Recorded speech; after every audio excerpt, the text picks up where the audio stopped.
Hello friends, आप सभी का फिर से स्वागत है कैलिबर एजुकेशन के इस डिजिटल प्लेटफॉर्म पर। प्रिय दोस्तों, प्रिय मित्रों, आप सभी के लिए आज एक बहुत महत्वपूर्ण विषय पर हम चर्चा करने वाले हैं, जो है राज्य वन नीति 2023। दोस्तों, ये इतना महत्वपूर्ण विषय है कि इसके बारे में RS pre, junior accountant, police sub inspector परीक्षा और तमाम एग्ज़ाम जो निकट फ्यूचर में आने वाले हैं उनमें इससे संबंधित क्वेश्चन डेफिनेटली पूछे जाने वाले हैं।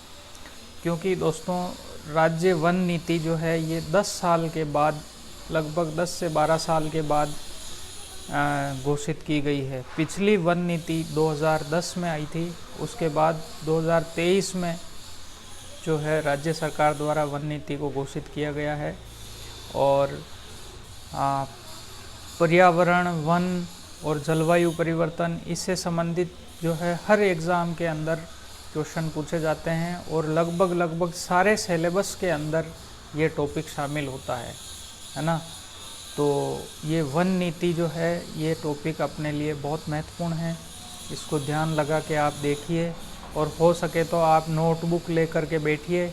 मैं आपको उन महत्वपूर्ण बिंदुओं को चिन्हित करूंगा, उन महत्वपूर्ण बिंदुओं को अंडरलाइन करके आपको बताऊंगा जिनके सबसे ज़्यादा एग्ज़ाम में पूछे जाने की संभावना है।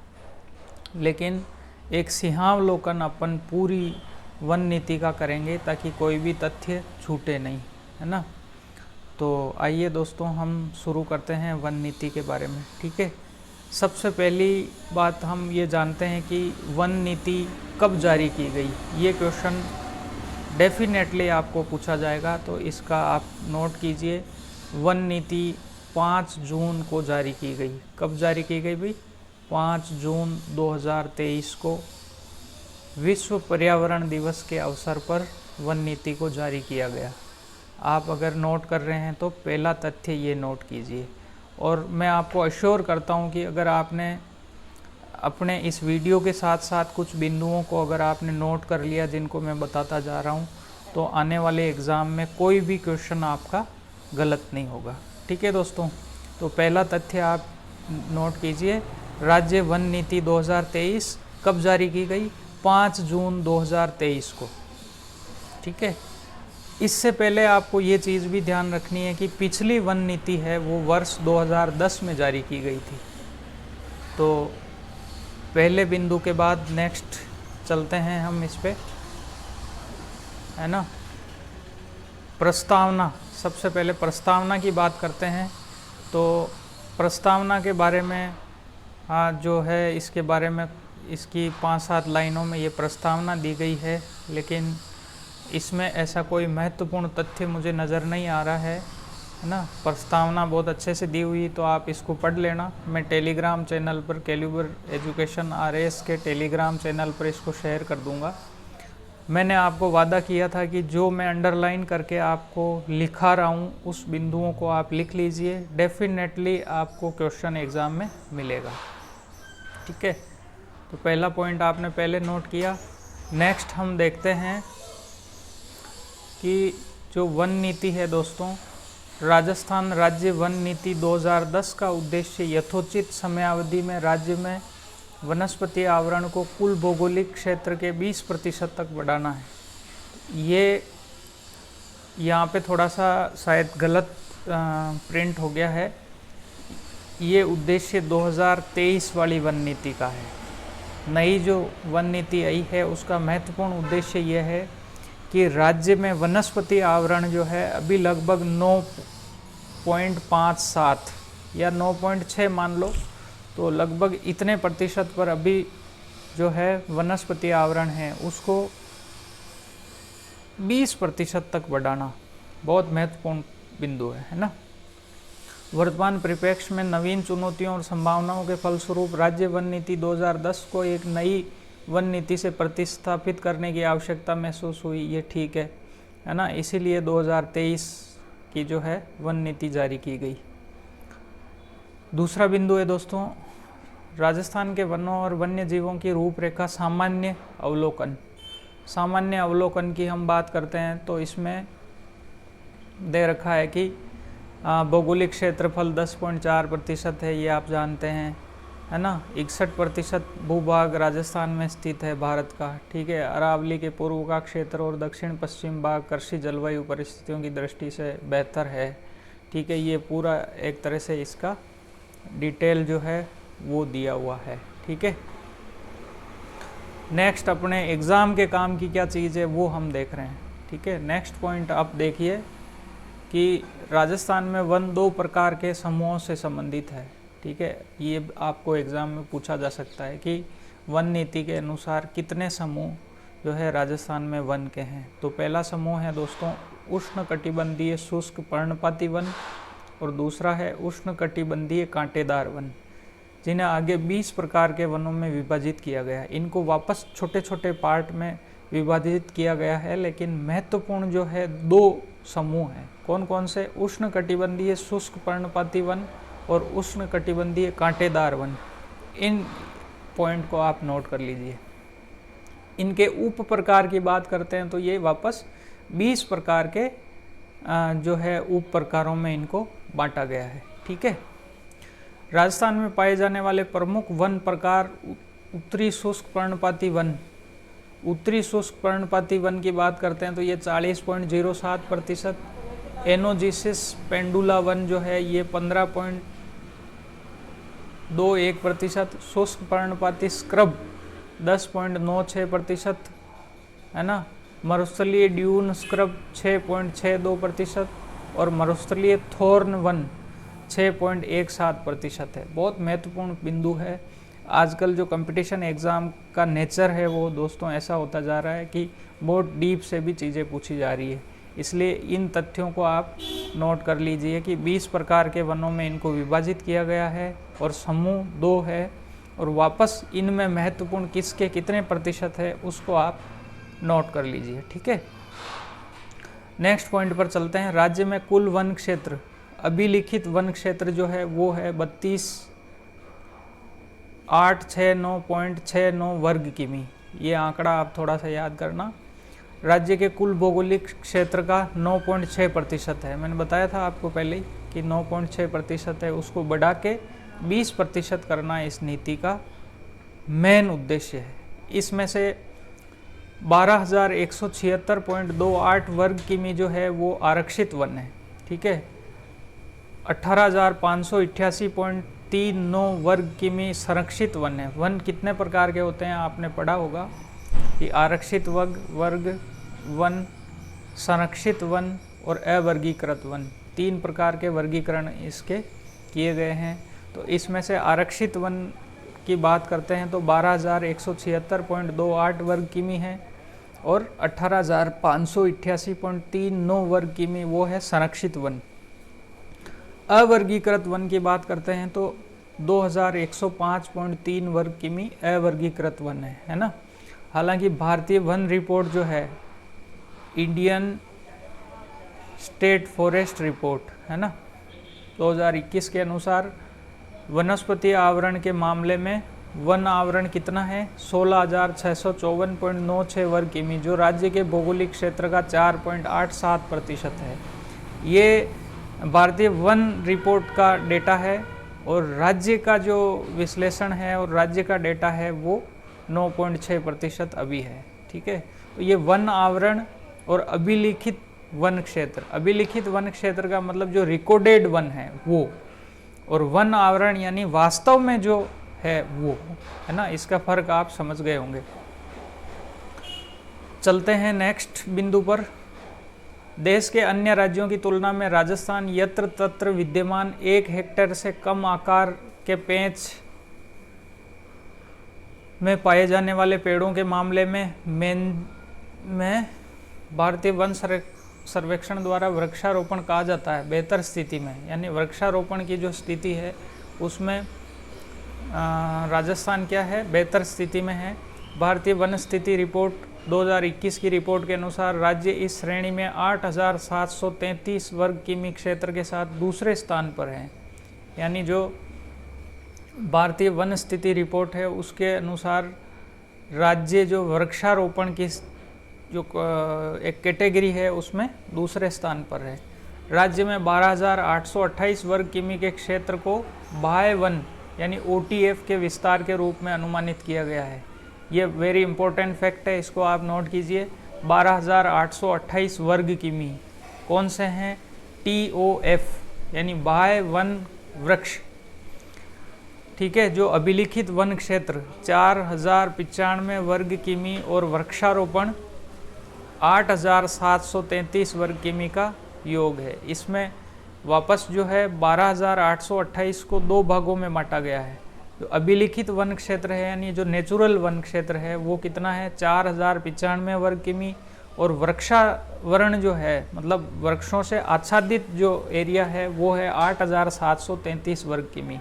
इन दोनों को मिला के 12,828 वर्ग किमी जो है वो क्या है? TOF बाह्य वन क्षेत्र, ठीक है।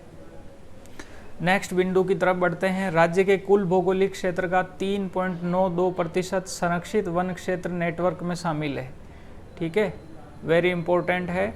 राज्य के कुल भौगोलिक क्षेत्र का 3.92% संरक्षित वन क्षेत्र नेटवर्क में शामिल है, जिसमें 3 राष्ट्रीय उद्यान, 3 नेशनल पार्क है, 26 वन्य जीव अभ्यारण्य हैं और 12 संरक्षण रिजर्व है।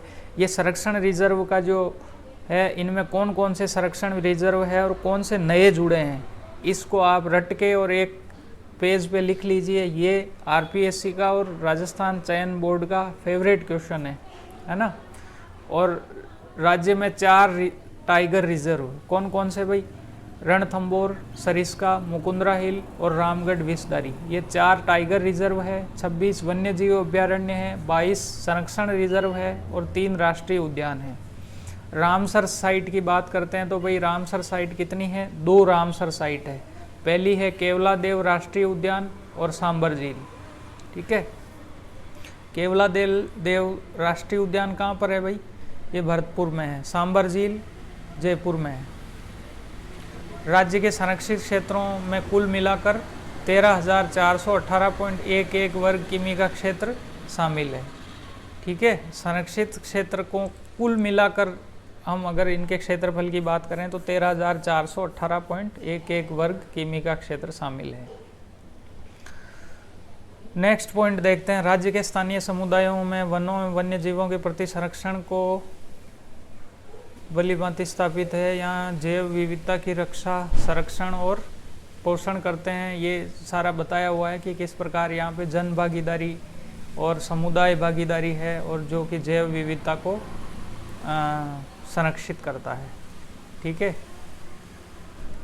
नेक्स्ट इम्पोर्टेंट फैक्ट की बात करते हैं। भारतीय वन सर्वेक्षण 2019 द्वारा किए गए आकलन में राज्य के अभिलिखित वन क्षेत्र के अंदर 56,341 हेक्टेयर क्षेत्र को कवर करने वाली कुल 3,826 आर्द्र भूमि की रिपोर्ट है। आर्द्र भूमि कितनी है भाई? 3,826।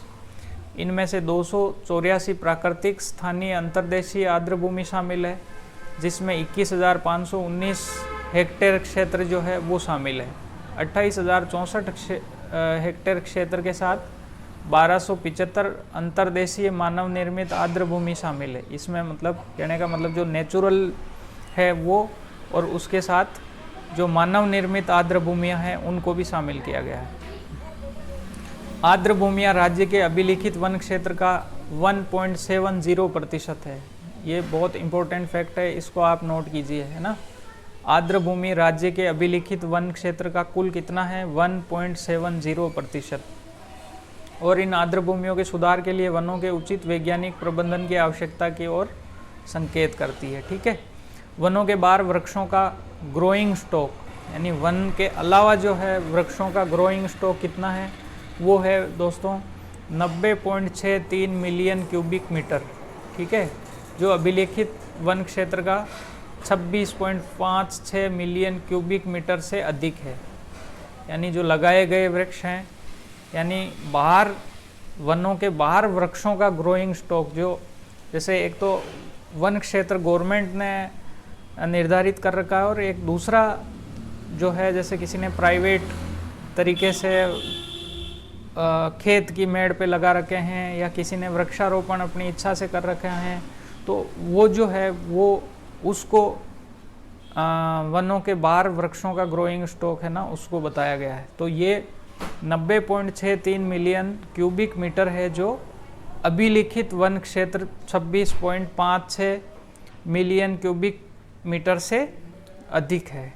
ठीक है ना, इसको हमने देख लिया। नेक्स्ट हम चलते हैं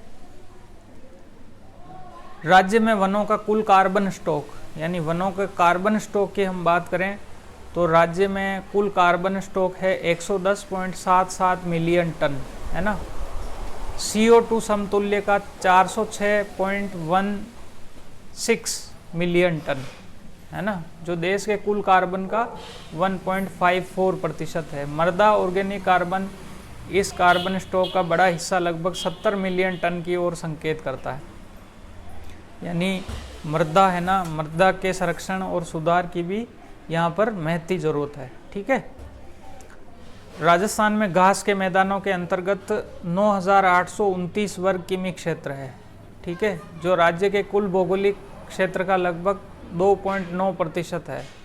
इन घास के मैदानों में वनस्पति व वन्य जीवों की 46 कुलों तथा 188 वंशों से संबंधित 375 प्रजातियां पाई जाती है। घास के मैदानों में जो है कितनी वनस्पति और वन्य जीवों की जो है उनके वंश पाए जाते हैं, तो 46 कुल उनके वंश हैं, 88 यानी 46 तो उनके कुल है, 188 वंश हैं और संबंधित प्रजातियां कितनी हैं, 375 प्रजातियां। तो घास के मैदान कितने हैं, 9,829 वर्ग किमी क्षेत्र, है ना। भौगोलिक क्षेत्र का कितना है, 2.9%। ये डेटा आप लिखते जाइए, ये बहुत महत्वपूर्ण डेटा आपके लिए होने वाला है। नेक्स्ट बात करते हैं दोस्तों, 2011 की जनगणना के अनुसार राजस्थान की जनसंख्या 68.55 मिलियन है। ठीक है, जो भारत की कुल जनसंख्या का 5.66% है। 20वीं पशुधन जनगणना 2019 में राज्य में कुल पशुधन संख्या 56.80 मिलियन बताई गई। ये फैक्ट मतलब इस चीज़ को विश्लेषित करने के लिए आपको फैक्ट दिए हुए हैं, है ना। पशुधन संख्या की दृष्टि से दूसरी सबसे अधिक है ना। कुल पशुधन का 54.94 मिलियन राज्य के ग्रामीण क्षेत्रों में है। इसमें से इतने मवेशी, मिलियन भैंस, भेड़, इसके बारे में बकरियां, ये सारी जो है फैक्ट दिए हुए हैं, इनको याद करने की बहुत ज़्यादा ज़रूरत नहीं है। जिनमें से अधिकांश पशुधन जंगलों, वन आधारित संसाधनों से अपने चारे की आपूर्ति प्राप्त करते हैं, क्योंकि राज्य में स्टॉल फीडिंग का अभ्यास अधिकांशतः कम किया जाता है। ठीक है, तो ये वन नीति के लिए बहुत ज़्यादा इम्पोर्टेंट नहीं है। नेक्स्ट चलते हैं, भारत वन स्थिति रिपोर्ट ISFR 2019 में अंकित भारतीय वन संरक्षण रिपोर्ट के अनुसार जंगल के किनारे गांवों में लोगों की वनों पर निर्भरता कितनी है भाई, लोगों की निर्भरता कितनी है उसको यहाँ पर बताया गया है। 8.5 मिलियन टन। ईंधन पे कितनी है, 8.5 मिलियन टन। चारे पे कितनी है, 112.7 मिलियन टन। बांस पर कितनी है, 3,698 टन। और छोटी इमारती लकड़ी पर कितनी है, 82.4 हजार घन मीटर, है ना। इसका अनुमान है, ये अनुमानित फैक्ट है। ओके, ये आंकड़े मुख्य रूप से ग्रामीण क्षेत्रों, वन सीमांत गांवों में राज्य के लोगों के आर्थिक और सामाजिक कल्याण में वन और वन आधारित संसाधनों को मूल्य को इंगित करते हैं। यानी वन पर कितनी ज़्यादा संख्या में जो है जनसंख्या निर्भर है, उसके बारे में यहाँ पर बताया गया है। ठीक है, नेक्स्ट पॉइंट की बात करते हैं हम दोस्तों। राज्य के वन और वन्य जीव क्षेत्र की कई जैविक और अजैविक दबाव से ग्रस्त है। यानी इस पे दबाव कितना ज़्यादा है, अतिक्रमण है, वनों की कटाई, खनन, चराई, अवैध शिकार, है ना, वनाग्नि, ये सारी की सारी जो है ये दबाव के अंदर आता है। ठीक है, राज्य में 1995 के बाद वन आवरण का कोई शुद्ध नुकसान नहीं हुआ है। यानी जितना नुकसान हो रहा है उसके कंपैरिजन में हम वापस वृक्षारोपण भी कंटिन्यू करते जा रहे हैं ना। नेक्स्ट बात करते हैं, राजस्थान राज्य वन और वन्य जीवों से संपन्न और समृद्ध है। अच्छा ठीक है, शिकार और परभक्षी जीवों की एक श्रृंखला है। विभिन्न हिस्सों दुनिया में विभिन्न प्रवासी पक्षियों के आगमन में वृद्धि देखी जा रही है। पर्यटकों को राज्य की ओर आकर्षित करती है। अर्थव्यवस्था में महत्वपूर्ण तो एग्ज़ाम में तो क्या पूछा जाएगा ये, ठीक है। ग्रामीण क्षेत्रों में लोगों की जीवन रेखा का आधार वन है, ठीक है। ये जो है इसके आदिवासी और स्थानीय समूह है वो वन के आसपास रहते हैं, यानी ये वनों के महत्व के बारे में बताया गया है।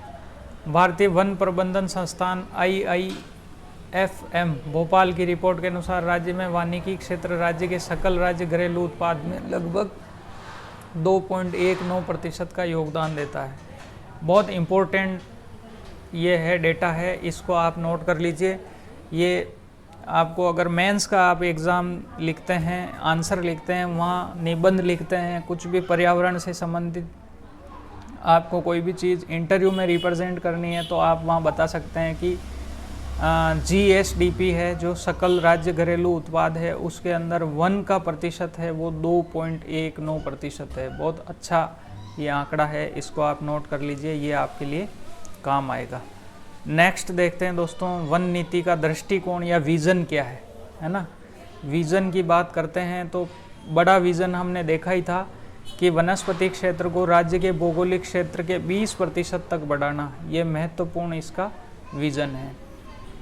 उसके अलावा राज्य में पारिस्थितिक, आर्थिक, सामाजिक कल्याण की एकीकृत उपलब्धि की दिशा में वैज्ञानिक, पारंपरिक और अनुभवजन्य ज्ञान के माध्यम से वन, वन्य जीवन, जैव विविधता, संरक्षित क्षेत्रों के सतत प्रबंधन को बढ़ावा देना और वनों के बाहर वनस्पति आवरण बढ़ाने पर विशेष ध्यान देकर आगामी 20 वर्षों में, ठीक है, आगामी 20 वर्षों में वनस्पति क्षेत्र को राज्य के भौगोलिक क्षेत्र के 20% तक बढ़ाना, ये दोनों तथ्य महत्वपूर्ण हैं।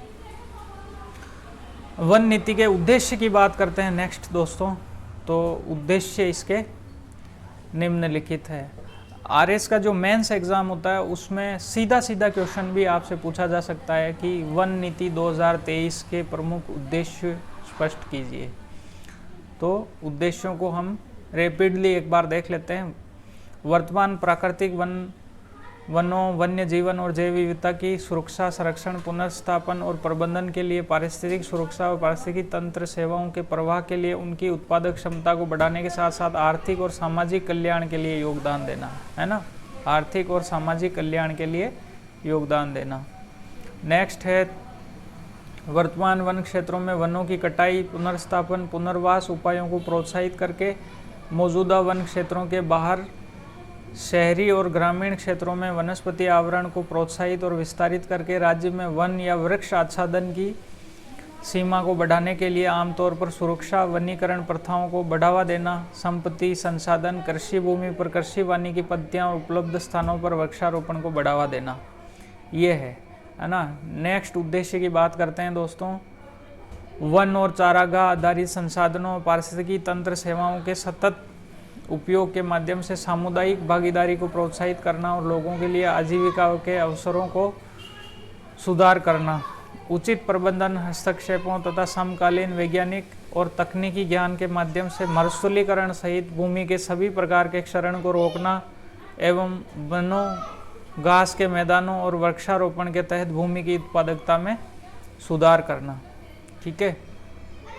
नेक्स्ट उद्देश्य की बात करते हैं, विशेष रूप से घास के मैदानों, आर्द्र भूमियों, पवित्र उपवनों, मरुस्थलों जैसे जैव विविधता से समृद्ध पारिस्थितिक तंत्रों के संरक्षण और प्रबंधन सहित बाह्य स्थानिक एक्स सीटू यानी जो बाहर रहते हैं, स्वस्थानिक यानी जो अपने खुद के प्राकृतिक आवास में रहते हैं उनको इन सीटू, और गैर स्थानिक सरका सिस्टम, है ना, संरक्षण उपायों के माध्यम से वनस्पतियों और जीवों की दुर्लभ और लुप्तप्राय प्रजातियों के जैव विविधता, आनुवांशिक संसाधन भंडार, जीन पूल रिजर्व को संरक्षित करना है ना। जलवायु परिवर्तन शमन तथा अनुकूल उपायों को वन्य जीवन एवं जैव विविधता प्रबंधन तथा राजस्थान के वानस्पतिक आवरण के प्रबंध के साथ एकीकृत करना। ये 6 प्रकार के क्या है, उद्देश्य हैं। ये 6 उद्देश्य आप शॉर्ट में नोट कर लीजिए, आपसे सीधा क्वेश्चन भी पूछा जा सकता है और RS के एग्ज़ाम में तो ऑप्शन भी देके पूछा जा सकता है। नेक्स्ट देखते हैं दोस्तों, वन नीति के अंदर वन प्रबंधन के सिद्धांत। वन प्रबंधन के कौन कौन से सिद्धांत हैं उनको हम देखते हैं। राज्य वन नीति के विजन और उद्देश्यों को निम्नलिखित व्यापक सिद्धांतों के आधार पर प्राप्त किया जाएगा। कौन कौन से सिद्धांत हैं? पहला सिद्धांत है दोस्तों संरक्षण और समेकन, है ना, संरक्षण और समेकन। ये बिंदु आप शॉर्ट में नोट कर लीजिए। वनों, वन्य जीवन और जैव विविधता से समृद्ध क्षेत्रों का प्रभावी संरक्षण पारिस्थितिकी पुनर्स्थापन को बढ़ावा और गति देता है। सुसंगठित, कॉम्पैक्ट और समस्पर्शी पारिस्थितिक इकाइयों का इसके भागों के योग से कहीं अधिक लाभकारी प्रभाव होता है। इसलिए सहक्रियात्मक लाभ प्राप्त करने के लिए सुरक्षा बढ़ाने, विखंडन को कम करने और पारिस्थितिक इकाइयों के समेकन को बढ़ाने के लिए उपयोग किया जाना चाहिए, प्रयास किए जाने चाहिए, है ना। तो संरक्षण और समेकन ये महत्वपूर्ण बिंदु है। नेक्स्ट है पारिस्थितिकी पुनर्स्थापन। पारिस्थितिकी तंत्र के घटक और इनको पुनर्स्थापन करना, है ना, कार्य और जैव विविधता को बहाल करना, उसको बढ़ावा देना, है ना। पारिस्थितिकी पुनर्स्थापन ये महत्वपूर्ण है। उसके बाद है स्थिरता। पारिस्थितिकी आर्थिक और सामाजिक आयामों के बीच इस तरह से एक समान संतुलन बनाने का प्रयास किया जाएगा और इसमें पीढ़ी की ज़रूरतों और आकांक्षाओं को पूरा किया जा सके। नेक्स्ट है विस्तार, है ना। अभिलिखित वन क्षेत्र के बाहर के क्षेत्रों में भी वृक्षारोपण को बढ़ाने के प्रयास और निवेश को फैलाना अनिवार्य है। यानी सिर्फ ऐसा नहीं है कि गवर्नमेंट ही वन विस्तार के लिए काम करेगी। जो गवर्नमेंट के अभिलिखित वन क्षेत्र है उनसे बाहर भी हमें प्रयास करके वन आवरण को बढ़ावा देना है, ठीक है। नेक्स्ट है प्रमाण आधारित दृष्टिकोण। प्रमाण आधारित दृष्टिकोण की बात करें तो अनुसंधान, तकनीकी नवाचार, है ना, टेक्निकल इनोवेशंस, क्षेत्र के अनुभव से प्राप्त ज्ञान को सहज कर वन्य जीवन, जैव विविधता के पुनर्स्थापन और संरक्षण के प्रयास करना, है ना, प्रमाण आधारित दृष्टिकोण। नेक्स्ट है दोस्तों भागीदारी। भागीदारी मेन चीज़ है कि लोगों की भागीदारी हो, विभिन्न संस्थाओं की भागीदारी हो ताकि वन संरक्षण को बढ़ावा दिया जा सके, ठीक है। नेक्स्ट जो पॉइंट है वन नीति 2023 का, वो है दोस्तों रणनीति। यानी वन नीति की रणनीति कौन कौन सी होगी। किसी भी पारिस्थितिक इकाई के लिए वन, वन्य जीव, जैव विविधता सबसे महत्वपूर्ण घटक होता है जो एक दूसरे के पूरक होते हैं ना। इसकी रणनीति कौन कौन सी है? मोटे तौर पर इस नीति के विजन और उद्देश्यों को प्राप्त करने की रणनीति में अन्य बातों के साथ साथ निम्नलिखित शामिल होंगे। यानी इसकी रणनीति में क्या क्या चीज़ शामिल है उसको हम देखते हैं।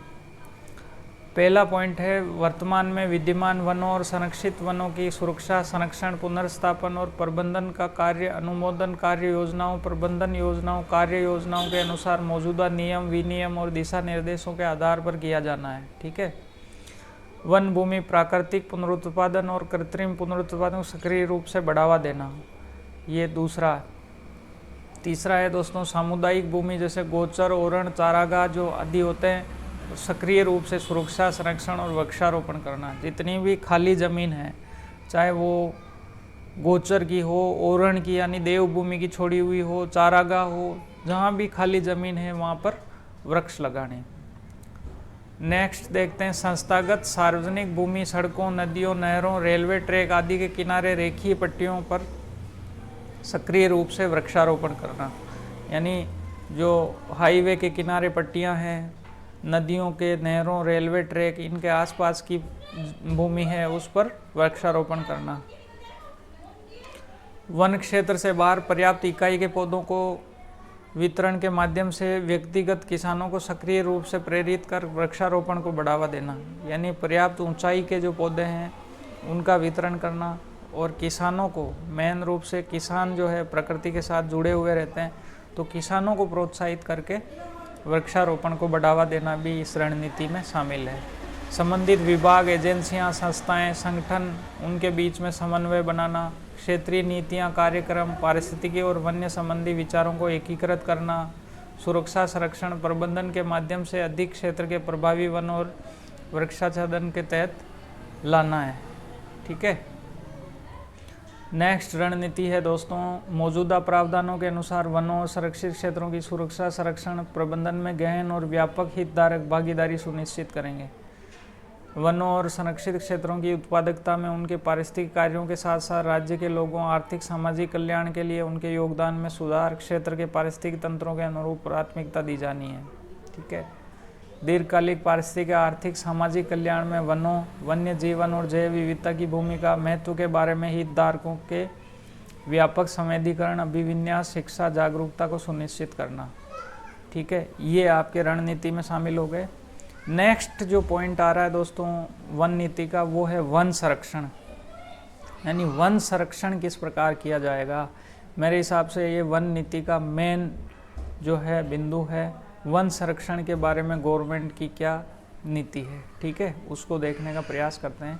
किसी भी वन के विकास और पारिस्थितिकी स्वास्थ्य को बनाए रखने के लिए अवैज्ञानिक और अनियमित हस्तक्षेप, जैविक और अजैविक दबावों से प्रभावी सुरक्षा, यानी जितने भी जैविक, अजैविक और अवैज्ञानिक तरीके से काटना वनों को और इस तरह से जो नुकसान पहुंचाने वाली चीज़ें हैं उनको रोकना, उनको रोक के सुरक्षा महत्वपूर्ण है। निरंतर निगरानी, हितधारकों के साथ नियमित जुड़ाव, खतरे की गंभीरता के अनुपात में सुरक्षा क्षमता में वृद्धि के माध्यम से ही हो सकता है। इसके लिए कौन कौन से कदम उठाए जाएंगे, ये बहुत महत्वपूर्ण है। इसको आप नोट कर सकते हैं, एग्ज़ाम में ये आपको मेंस एग्ज़ाम के अंदर पूछा जा सकता है। ठीक है, तो पहला कदम है दोस्तों ब्लॉक फाइलें, अधिसूचनाओं, ब्लॉक मानचित्रों सहित वन भूमि अभिलेखों का समेकन और राजस्व भूमि अभिलेखों में उत्परिवर्तन सहित उनकी उचित प्रविष्टि करना। यानी डेटा को अच्छे से संजो के रखना और कहीं भी गलत डेटा का इस्तेमाल नहीं हो, ये प्रयोग करना।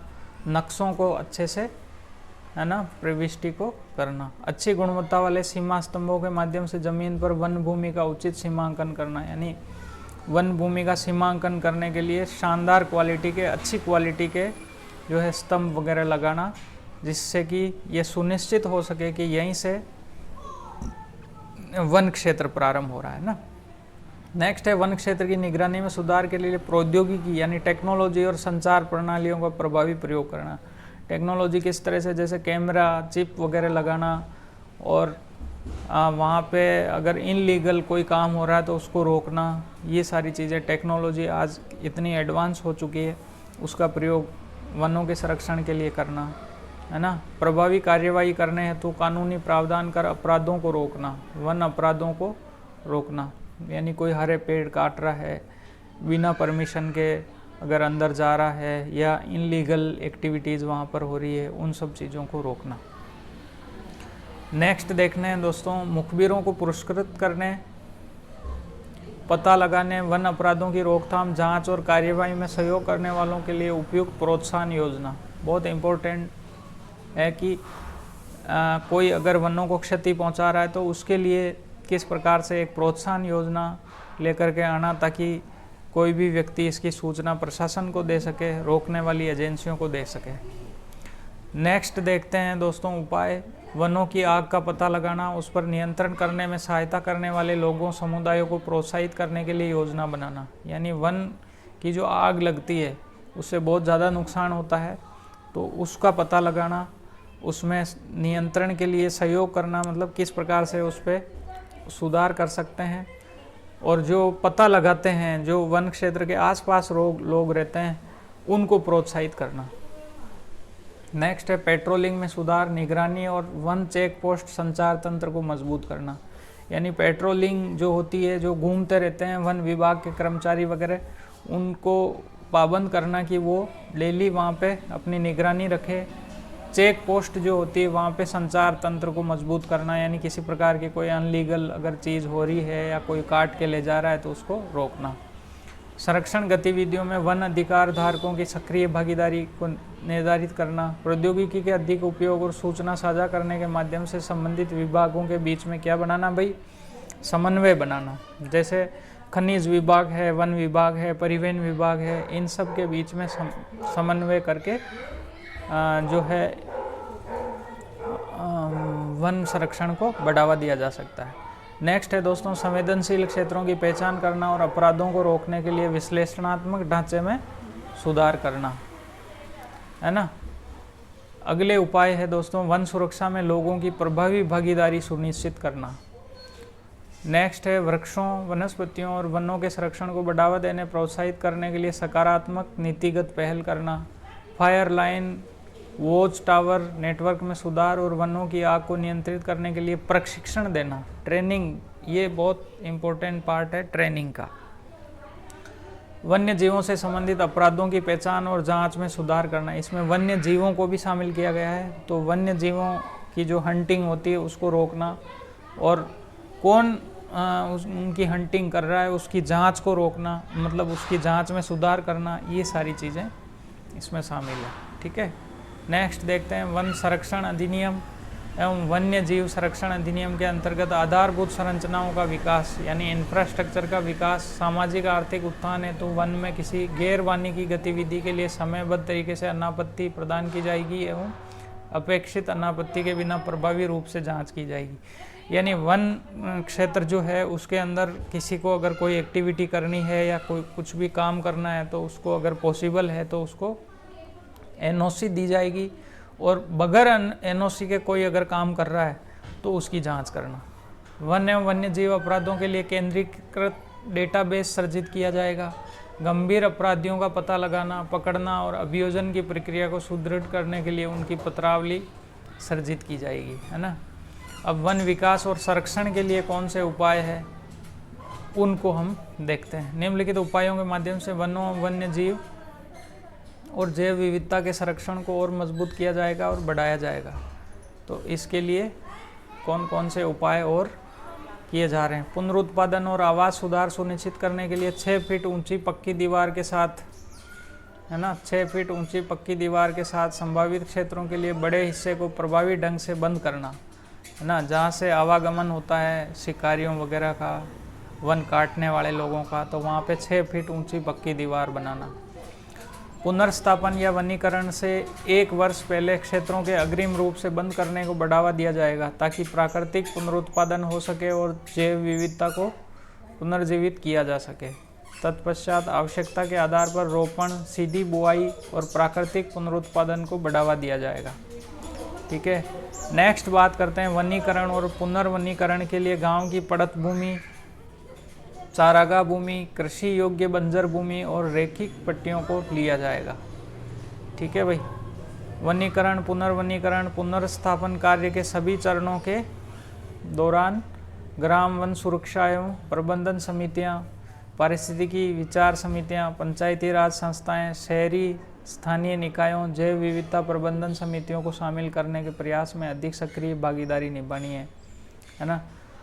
वन क्षेत्रों के विकास और संरक्षण में सकारात्मक ढंग से संलग्न होने के लिए अनुसूचित जनजाति, अन्य वन निवासी वन अधिकारों की मान्यता अधिनियम 2006 के प्रावधानों के अनुसार वन अधिकार और सामुदायिक अधिकार धारकों को सहायता प्रदान करना, है ना।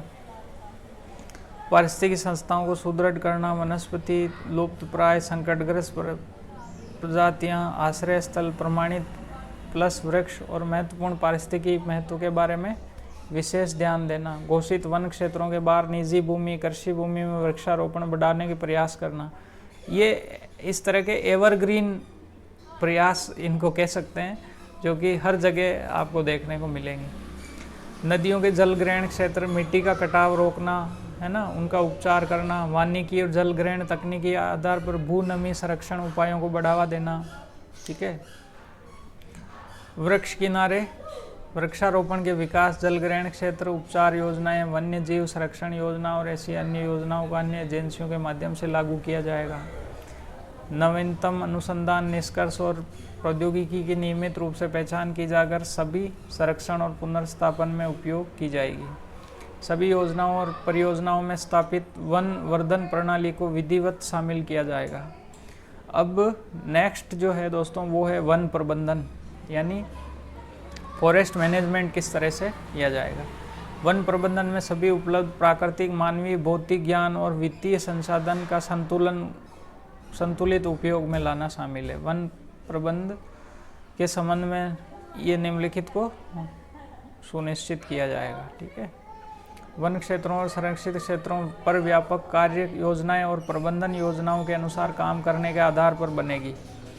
विभिन्न परियोजनाओं के तहत पूर्व में उपचारित किए गए क्षेत्रों जिनमें अभी भी सुधार की संभावना है, उनमें भविष्य में पुनः उपचार किया जाएगा, ये करना। ऐसे वन क्षेत्र जिन्हें विभिन्न कारणों से प्राथमिकता के आधार पर उपचारित किया जाना है, चिन्हीकरण उचित योजना अनुसार तैयार करना।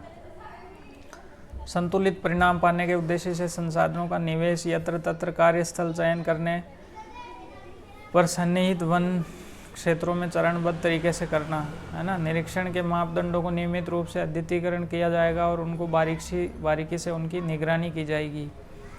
फील्ड कार्मिकों को और ग्राम्य वन सुरक्षा और प्रबंध समितियां हैं के सदस्यों को प्रभावी और बेहतर योगदान के लिए प्रशिक्षित किया जाएगा। वन अधिकार धारकों को उत्तम वन क्षेत्रों के विखंडन को रोकने, वनों वन्य जीवों के विकास के लिए निर्बाध स्थान उपलब्ध कराने के उद्देश्य अच्छे वन खंडों, उनकी परिधि तक अथवा वन खंडों के बाहर के क्षेत्रों में स्वैच्छिक पुनर्स्थापन की संभावना तलाशने का प्रयास किया जाएगा। इस तरह के जो है प्रयास करना।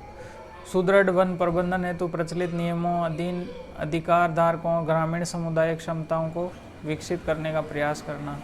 जैव विविधता संरक्षण और वन्य जीव प्रबंधन, है ना। जैव विविधता का संरक्षण किस प्रकार से किया जाएगा, ये महत्वपूर्ण बिंदु है। इसमें वन्य नीति जो है, वन नीति, इसके अंदर क्या विशेष बिंदु आते हैं उनको हम देखेंगे। तो वन्य जीव संरक्षण अधिनियम 1972 है, उसके तहत घोषित संरक्षित क्षेत्रों में स्थित है ना। ये लगभग वनों के अंदर ही होते हैं। संरक्षित क्षेत्रों के बाहर कई जैव विविधता समृद्ध क्षेत्र भी वन्य जीवों पर वनस्पतियों तथा पक्षी प्रजातियों के क्या है भाई, आश्रय स्थल है। उनके लिए क्या उपाय होंगे उनको देखते हैं।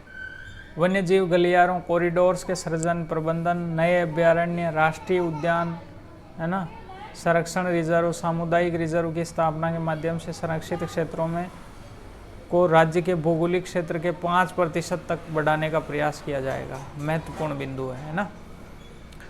सभी संरक्षित क्षेत्रों को आवास सुधार, शाकाहारी प्राणी वृद्धि, स्थायी जल स्रोत के प्रावधान, अग्नि नियंत्रण उपाय, विनियमित इको टूरिज्म, है ना, वन टूरिज्म जो है, इकोलॉजिकल टूरिज्म, उसको विशेष ध्यान देते हुए अनुमोदित प्रबंधन योजनाओं के अनुसार प्रबंधित करना। नेक्स्ट है दोस्तों, लुप्त प्राय प्रजातियों जैसे बाघ, great Indian bustard, caracal, spiny tailed, छिपकली, सांडा, पेंगोलिन, भेड़िए, ये इनके प्रबंधन, इनका सबका प्रबंधन करना।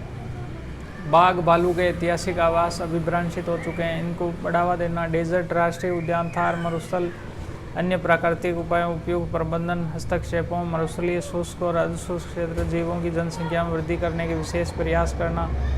संरक्षित क्षेत्रों, टाइगर रिजर्व और क्रिटिकल हैबिटेट्स के अंदर स्थित गांवों के पुनर्वास को सर्वोच्च प्राथमिकता देना। संरक्षित क्षेत्रों के विखंडन को रोकने, वन्य जीवों के निर्बाध स्थान प्रदान करने के उद्देश्य से संरक्षित क्षेत्रों के अंदर वास कर रहे वन अधिकार धारकों को स्वेच्छा से वन क्षेत्र की परिधि या संरक्षित क्षेत्रों के बाहर के क्षेत्रों में पुनर्वास किया जाए संभावना तलाशने का प्रयास किया जाएगा, है ना। उपयुक्त योजनाओं के माध्यम से संरक्षित क्षेत्रों, वन्य जीव समृद्ध क्षेत्रों के बीच गलियारों का विकास करना, ये सारी चीज़ें हैं, आप इनको देख सकते हैं। उपयुक्त स्थानों, वर्षा जल संचयन, व्यापक योजनाएं बनाना जल संकट से रोकने के लिए।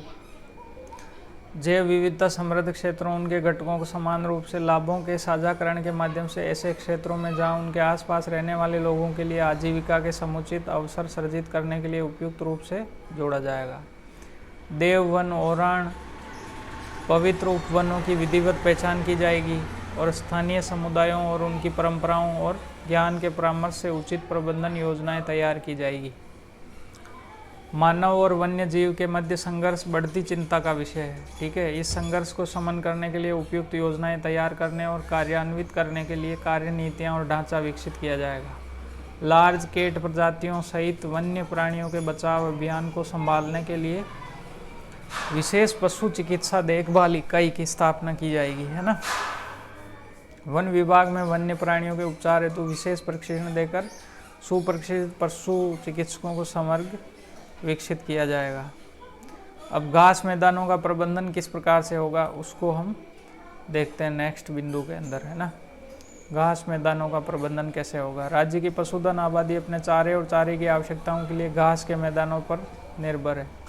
घास के मैदान महत्वपूर्ण पारिस्थितिक कार्य भी करते हैं, जैसे मिट्टी को बांधना, मरुस्थलीकरण को रोकना, मिट्टी की आर्द्रता में सुधार और कार्बन पृथक्करण, भूजल पुनर्भरण आदि, है ना। Great Indian bustard, GIB, florican, black buck, chinkara आदि प्रजातियां अस्तित्व के लिए घास के मैदानों पर निर्भर है। तो ये सारी की सारी चीज़ें हैं, ये जो फैक्ट हैं। इसके अलावा घास के मैदानों के स्वास्थ्य के संरक्षण और सुधार के लिए क्या उपाय किए जाएंगे वो देखो आप। घास के मैदानों से प्रोसोपिस, जूलीफ्लोरा और लेंटाना कैमारा जैसी आक्रामक प्रजातियों के उन्मूलन के लिए उपयुक्त योजना विकसित और कार्यान्वित की जाएगी, है ना। घास प्रजातियां जो उखड़ गई है उनको पुनर्रोपण और बुवाई करना। वन क्षेत्रों से बाहर मौजूद घास के मैदानों को प्रबंधित घास के मैदानों के रूप में विकसित करने के लिए प्रभावी सुरक्षा तंत्र के साथ साथ सामाजिक बाड़ लगाने के तरीकों को अपनाया जाएगा, है ना। सतत उपयोग और प्रबंधन के लिए लोगों और हितधारकों की सक्रिय वही एवरग्रीन जैसा कि पॉइंट मैंने आपको बताया वो वापस आ गया है, हितधारकों की सक्रिय भागीदारी, है ना। ये ऐसे पॉइंट है जिनको याद करके आप हर जगह लिख सकते हो। घास की स्थानीय प्रजातियां, शुष्क भूमि वनस्पतियों में पाई जाने वाली प्रजातियों को चुनने और बढ़ाने के लिए नर्सरी तकनीकों का मानकीकरण और कार्यान्वयन करना। पारंपरिक चारागाह भूमि का विकास और पंचायती राज संस्थाओं का सहयोग और सक्रिय भागीदारी से करना, ठीक है। इस तरह से नेक्स्ट है मरुस्थलीकरण और भूमि क्षरण की रोकथाम। ये बहुत महत्वपूर्ण बिंदु है, इसको आप पॉइंट आउट भी कर सकते हैं किसी भी आंसर राइटिंग में या इंटरव्यू में, किसी भी जगह, है ना। वायु अपर्दन, जल अपर्दन, जल भराव आदि राज्य में मरुस्थलीकरण और भूमि क्षरण के प्रमुख कारण हैं। कारण ये बता दिए। अब मरुस्थलीकरण और भूमि क्षरण को किस प्रकार से रोकथाम करना। सक्रिय रूप से चलायमान रेत के टीलों को स्थिरीकरण को बढ़ावा देना, यानी एक वृक्षों की बाड़ लगा देना ताकि वहाँ से आगे जो है रेत के टीले स्थानांतरित नहीं हो। मरुस्थलीकरण को रोकने के लिए सार्वजनिक और निजी भूमि पर विंड ब्रेक्स और शेल्टर बेल्ट वृक्षारोपण को बढ़ावा देना, जैसा मैंने आपको अभी बताया। मरुस्थलीकरण प्रक्रिया की गति को रोकने के लिए स्थानीय प्रजातियों के साथ सिल्वी पशुचारी वृक्षारोपण को प्रोत्साहित किया जाएगा। रेत के टीलों की पुनः सक्रियता करने की समस्या को दूर करने के लिए स्थानीय वनस्पति की शुरुआत के साथ अनुक्रमिक पुनर्स्थापन हस्तक्षेपों को लागू किया जाएगा। खड्डे, लवणीय क्षेत्र, जल भराव, उपयुक्त मृदा कार्य तकनीकों का उपयोग करते स्थानीय रूप से उपयुक्त प्रजातियों के रोपण द्वारा पुनरुत्पादन विकसित किया जाएगा। अब वन उपज का संरक्षण और प्रबंधन किस प्रकार से होगा उसके बारे में देखते हैं। जो वन उपज है वो भी वनों के अंदर एक महत्वपूर्ण बिंदु है और कुछ प्रजातियां परमानेंटली उस पर निर्भर भी रहती है, तो उसको कैसे किया जाएगा, इसके लिए कौन कौन से कदम उठाए जाएंगे। महत्वपूर्ण गैर काष्ठीय वनोत्पाद जैसे वृक्षजनित तिलहन, गोंद, ओलियो रेजिन, जंगली फूल, जंगली फल, तेंदुपत्ते, औषधि और सुगंधित पौधों के उत्पादन आधार को बढ़ाने के लिए कार्रवाई शुरू की जाएगी, है ना। महत्वपूर्ण वनोपजों के लिए मूल्य संवर्धन, प्रसंस्करण और बाजार संपर्क विकसित करने को महत्व दिया जाएगा। बांस, गैर काष्ठीय वनोत्पाद और औषधीय पौधों के विकास और व्यापार को बढ़ावा देने के लिए विभिन्न विभागों और एजेंसियों के बीच में क्या करना भाई, बेहतर समन्वय स्थापित करना।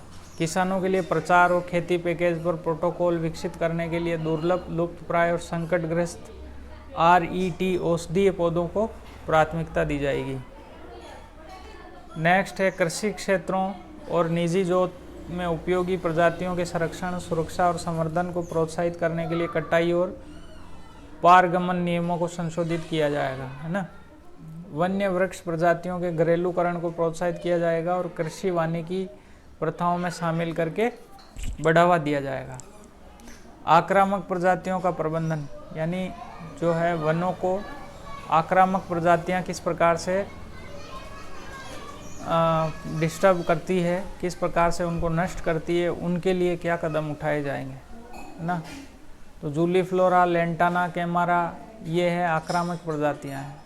इन प्रजातियों ने टाइगर रिजर्व सहित कई स्थानों पर प्राकृतिक पारिस्थितिकी तंत्र को गंभीर रूप से आक्रमण किया है और जैव विविधता पारिस्थितिकी के लिए खतरा पैदा किया है। प्रजातियां ईंधन की लकड़ी और चारे की खुराक के स्रोत के रूप में भी काम करती है। अच्छे वन क्षेत्रों हेतु बफर प्रदान किया जाता है, तथापि उनके वर्तमान प्रसार से उन्मूलन की आवश्यकता है। यानी इतना ज़्यादा फैल गए हैं वो कि जो मूल रूप से वन क्षेत्र है उसको नुकसान पहुंचाने लग गए। ठीक है ना। तो आक्रामक प्रजातियों के नियंत्रण उन्मूलन के लिए दीर्घकालिक प्रबंधन योजना तैयार की जाएगी और उसको क्रियान्वित की जाएगी। ठीक है। स्थानीय समुदायों के सक्रिय समर्थन और सहायता से एक बार हटाए जाने के बाद ऐसी विदेशी प्रजातियों के पुनः आगमन को नियंत्रित करने के लिए प्रभावी सुरक्षा तंत्र स्थापित किया जाएगा। जहाँ तक संभव हो समाज के लाभ के लिए निकाले गए या काटे गए उत्पाद का उत्पादक रूप से उपयोग किया जाएगा। आक्रामक जीव प्रजातियों के नियंत्रण उन्मूलन के लिए ये योजनाएं, उपयुक्त योजनाएं जो है वो क्या की जाएगी भाई, विकसित की जाएगी। सामुदायिक वानिकी और साझा वन प्रबंधन। सामुदायिक वानिकी और साझा वन प्रबंधन ये महत्वपूर्ण पॉइंट है। सामुदायिक वानिकी और साझा वन प्रबंधन के लिए क्या किया जाएगा, कौन से कदम उठाए जाएंगे, उसके बारे में देखते हैं।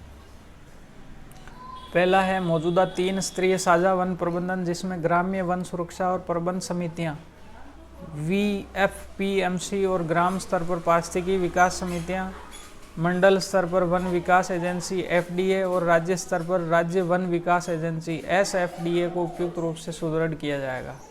समय की बदलती आवश्यकता को शामिल करने के लिए ग्राम्य वन सुरक्षा और प्रबंधन समितियों और पारिस्थितिकी विकास समितियों से संबंधित संयुक्त वन प्रबंधन प्रस्तावों को उपयुक्त रूप से संशोधित किया जाएगा। वनों, वन्य जीव और जैव विविधता के संरक्षण, विकास, पुनर्स्थापना और संरक्षण में लोगों, समुदायों को उनकी सक्रिय भूमिका और समर्थन के लिए, ये वही जो मैंने आपको पहले बताया है कि सक्रिय भूमिका और समर्थन, प्रोत्साहन, वही चीज़ें। वनों की सुरक्षा, विकास, संरक्षण, प्रबंधन में महिलाओं की भागीदारी को बढ़ाना मेन विषय है। मौजूदा वनस्पतियों वैज्ञानिक प्रबंधन, राजस्व भूमि में वानिकी को प्रोत्साहित किया करना, ये है ना। वन सुरक्षा, विकास, संरक्षण और प्रबंधन में प्रभावी निजी भागीदारी सुनिश्चित करने के लिए पर्याप्त ढांचा तैयार करना, यानी प्राइवेट जो स्टेक होल्डर्स है उनको किस प्रकार से वन नीति के अंदर शामिल किया जाए और वनों का संरक्षण किया जाए। आम जन में जागरूकता, जन भागीदारी सुनिश्चित करना, वनों में जैव विविधता से संबंधित कानूनी प्रावधान, लोगों की जागरूकता, दिशा निर्देश, उसको उन्मुखीकरण करना और उस पर विशेष ध्यान देना। अब उत्पादकता में वृद्धि के लिए क्या किया जाएगा, उसके बारे में वन नीति क्या कहती है। वनों, वन्य जीवन, जैव विविधता के बढ़ते मानव जनित दबाव के बावजूद उन्नत तकनीक, प्रबंधन कार्य प्रणाली शामिल करके इसको अपार संभावनाएं, उसमें क्या क्या कार्रवाई की जाएगी।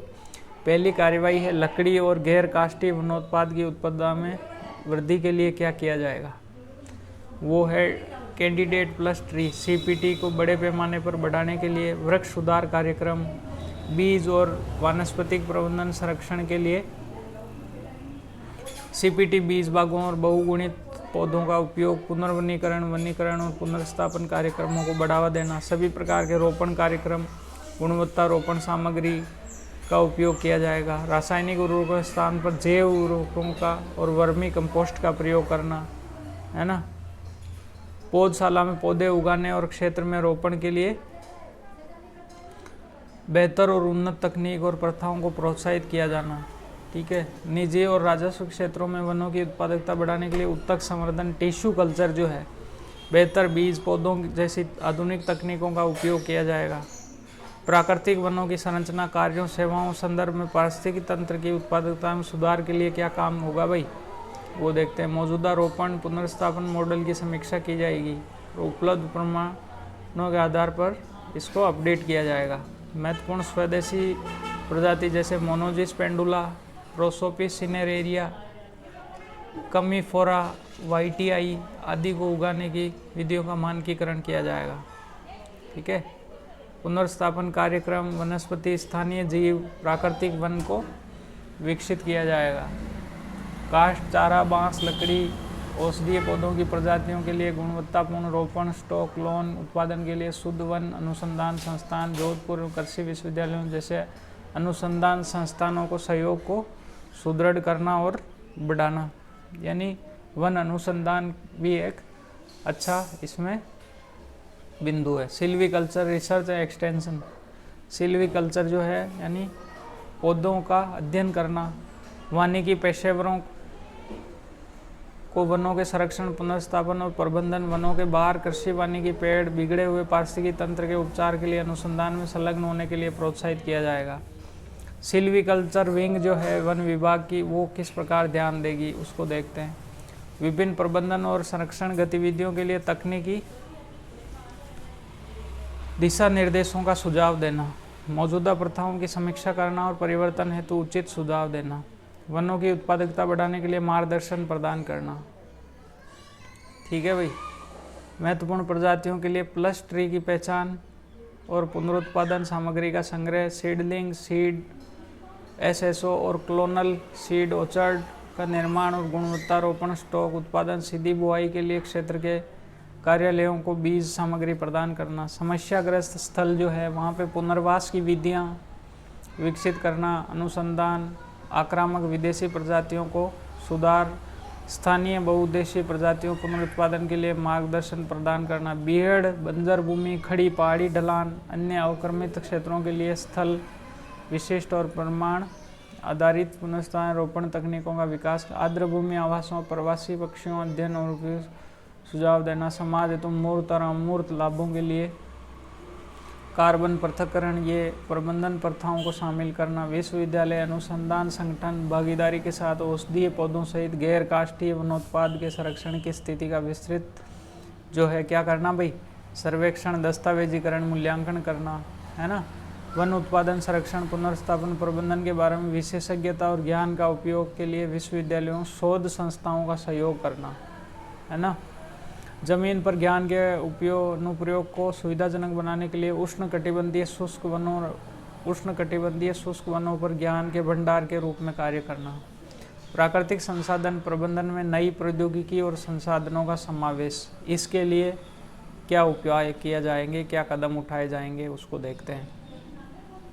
वन प्रबंधन को अधिक प्रभावी बनाने के लिए वर्तमान प्रणाली को बदला जाएगा और अन्य डेटाबेस, है ना, समन्वय की क्षमता, ये सारी, उदाहरण के लिए निर्णय लेने में सक्षम करने, परिवहन विभाग से पंजीकृत वाहन, पंजीकृत अग्नेयास्त्र अपराध संबंधी डेटा में पुलिस आदि के साथ बातचीत करना, कार्य में सुधार के लिए बेहतर संचार उपकरण, हैंड हेल्ड डिवाइस, सहायक उपकरण, डेटा कनेक्शन की सुविधाएं देना, नियमित वन प्रबंधन के लिए डिजिटल तकनीक और प्लेटफॉर्म का उपयोग करना, बेहतर योजना, प्रासंगिक जानकारी डेटा डिजिटलाइज करना, पौधों की पहचान, बीज उपचार, नर्सरी तकनीक, प्राकलन करने, ये सारे काम करना, रोपण रख रखाव ये करना, रिमोट सेंसिंग, यूएवी आदि के माध्यम से डेटा की जानकारी करना, डिजिटल डेटाबेस बनाना।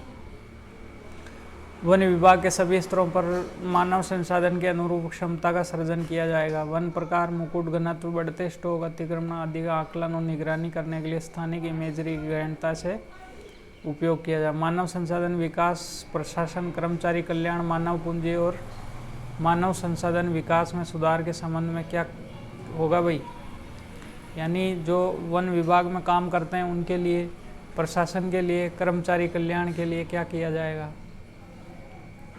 प्रशिक्षण की बात की जाए तो प्रशिक्षण संस्थान, विशेषज्ञ सामग्री का डेटाबेस बनाना, प्रशिक्षण की गुणवत्ता को बढ़ाना, ये ऐसे पॉइंट है जो आप सोच के विचार के खुद भी एक बार पढ़ लेंगे तो आपको याद हो जाएगा, आपके दिमाग में बैठ जाएगा। वन कर्मियों के सभी स्तरों के लिए समय समय पर अनिवार्य सेवाकालीन प्रशिक्षण, यानी टाइम पे प्रशिक्षण उनको देना।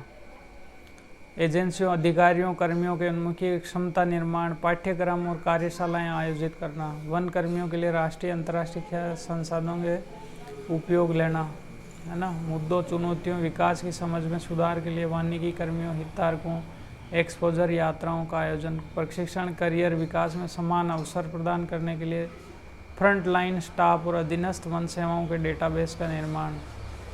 अधिकारी, वन समितियां, सदस्य, वानिकी के विभिन्न हितधारकों को प्रशिक्षण, ऑनलाइन प्रशिक्षण प्रणाली, है ना। ऑनलाइन प्रशिक्षण प्रणाली को अपनाना, अधिकारियों को सूचना प्रौद्योगिकी का बेहतर उपयोग करने और उसके लिए सकारात्मक दृष्टिकोण, विशेष सहायता और प्रशिक्षण प्रदान करना। ठीक है, इस प्रकार के उपयोग। वन प्रबंधन की मौजूदा चुनौतियों, फ्रंटलाइन स्टाफ के लिए पाठ्यक्रम को संशोधित किया जाए। वही चीज़ें हैं जो अपन ने पहले, भीड़ नियंत्रण प्रबंधन, मानव वनाग्नि प्रबंधन, आधुनिक उपकरण प्रौद्योगिकी, ये सारे उपाय करना।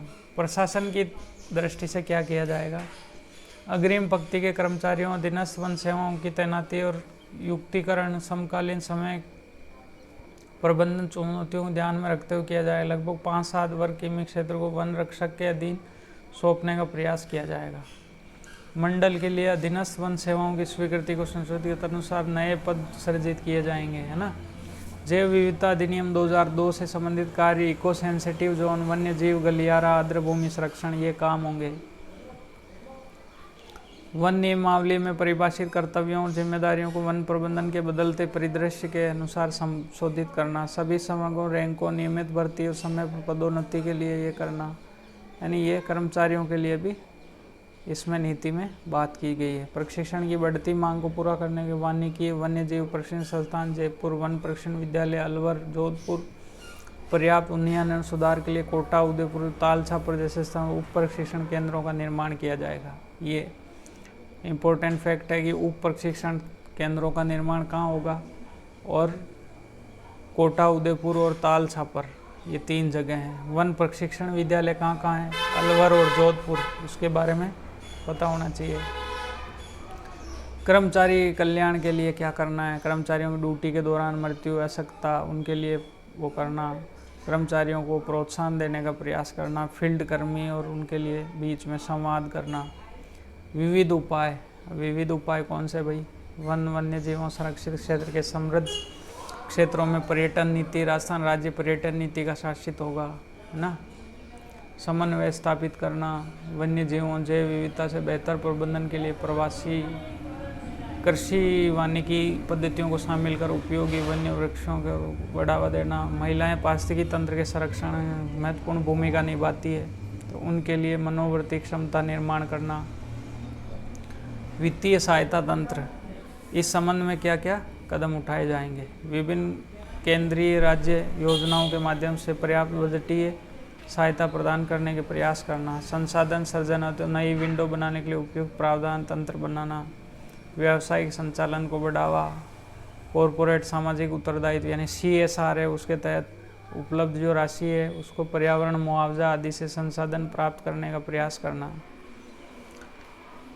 महात्मा गांधी राष्ट्रीय ग्रामीण रोजगार गारंटी योजना यानी मनरेगा है, उसको आदिवासी विकास योजना, एकीकृत वाटरशेड विकास कार्यक्रम, राष्ट्रीय औषधीय पादप बोर्ड, राष्ट्रीय बांस मिशन, इनको आपस में जोड़ना यानी इसमें समन्वय बनाना। निजी कॉरपोरेट निवेश प्रायोजन यानी ये CSR के तहत कॉरपोरेट से पैसा लेना। संरक्षित क्षेत्रों पर्यटन गतिविधियों प्रबंधन और विकास मजबूत करना, है ना। वनों के विकास हेतु निजी व्यक्ति उनको हरित राजस्थान कोष की स्थापना की जाएगी। कौन सा कोष की स्थापना की जाएगी भाई, हरित राजस्थान कोष की स्थापना की जाएगी। ऐसे दान को आयकर अधिनियम के तहत आयकर से छूट दिलाने का प्रयास किया जाएगा। जलवायु परिवर्तन के लिए विभिन्न गतिविधियां जैसे राष्ट्रीय अनुकूलन कोष, NAFCC वैश्विक पर्यावरण कोष, GEF स्वच्छ विकास तंत्र, CDM वनों की कटाई से उत्सर्जन को कम करना, वन गिरावट, REDD+ तंत्र जैसे धन के वैश्विक और राष्ट्रीय स्रोत वित्त पोषण के लिए उपयोग किए जाएंगे। प्रबोधन और मूल्यांकन यानी नीति का मूल्यांकन क्या है, क्या कार्य किए जाएंगे। अत्याधुनिक उपकरण और प्रौद्योगिकी, मोबाइल आधारित ऐप, ड्रोन, रिमोट सेंसिंग, इनका एप्लीकेशन को बढ़ावा देना, है ना। संकेतक ढांचे, नई चुनौतियां और समय की आवश्यकता के इनको संशोधित करना। सभी वनीकरण, पुनर्वनीकरण और इनके सफलता को पारिस्थितिकी सुधार, पारिस्थितिकी तंत्र क्रियात्मकता और क्षेत्र में जैविक विविधता को पारिस्थितिकी सेवाएं अनुरूप बदलाव के आधार पर करना। पारदर्शिता और उत्तरदायित्व को निर्धारण के लिए बाय तृतीय पक्ष की निगरानी और मूल्यांकन को प्रोत्साहित करना। जटिल परियोजनाएं जो है गुणवत्ता नियंत्रण, निगरानी, मूल्यांकन के उद्देश्य विशेषज्ञों की सेवाएं लेना। बहुस्तरीय प्रबोधन मूल्यांकन प्रक्रियाओं को क्षेत्र परियोजना, राज्य स्तर, नीति स्तर पर वन्य क्षेत्रों के बाहर मूल्यांकन के उपयोग में लेना।